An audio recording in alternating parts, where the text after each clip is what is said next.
Hello. How are you feeling today?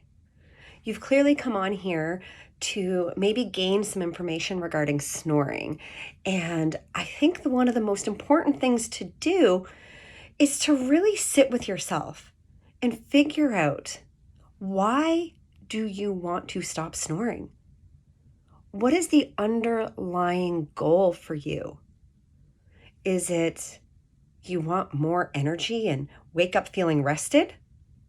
Okay, of course, we all want that. But why?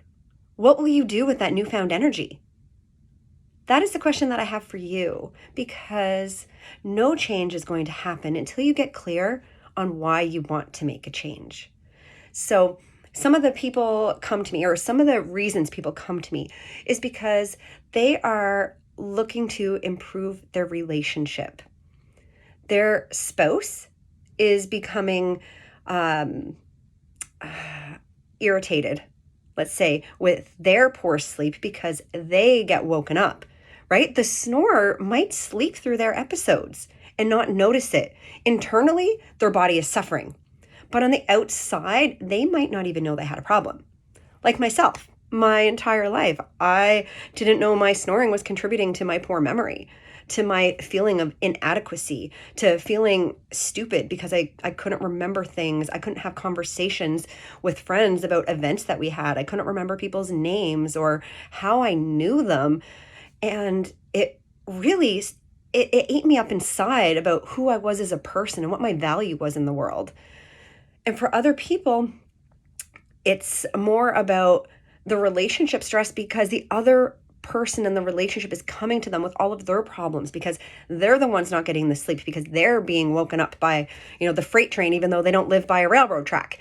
And so it's creating a lot of stress in the relationship. And I hear it more and more. Actually, in a call yesterday that I had, someone had mentioned how they ended up in a divorce because they couldn't solve this problem. Right. And so what does that do on our financial state? Right now we're splitting our assets and we're having twice as much bills because now we're living apart. Not to mention what that does on a family situation. Young kids, teenagers, it really doesn't matter the age when someone gets divorced, the whole family suffers. And so a lot of people come to me because of the relationship aspect. Other people, they have, let's say, Alzheimer's disease that runs in the family, and they already start to notice the early signs that they have in themselves, or they start to realize, wait a minute, my mother started showing these signs when she was 40, because it does start showing up 30 years before it's actually diagnosed. Okay, and that's what makes it really so preventable. Not curable at this point. There's no cure for it, but there are preventative measures. Other people, they already have high blood pressure. They're on pills, but their blood pressure continues to increase. Well, why is that? If you're snoring and having sleep apnea events, you're putting your heart under so much pressure, and you are ending up contributing to the body's natural way to heal, and it heals from stress through cholesterol, right? Cholesterol is like blaming the firefighters for starting the fire because it's always there when someone has, hardened arteries or blocked arteries. But really, why is the cholesterol there in the first place? Most of it does not come from our food. Okay, you can look that up yourself. Most of it is made by our own body. It's our own body's stress response to try to heal what's causing inflammation. Okay, other people might come to me because their dry mouth is just, it's affecting their life. Not only are they getting cavities and a lot more buildup and bad breath, and that's making them not want to interact with people. It creates a barrier for closeness.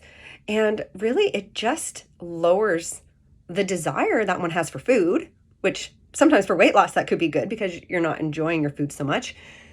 But also how we speak and how we interact. When we have dry mouth, it's just uncomfortable, right? So I really just want you to sit with yourself and find out, what would waking up rested and more energized do for you? How will that change your life? How would it change your future? What would you do with that newfound energy? right? There's so many different ways. I would love to find out what the snoring and poor sleep is holding you back from. Please comment, let me know, and try to figure out what's holding you back from making the change to stop snoring so you can reach those goals. I look forward to hearing your response and really maybe changing the trajectory of your future.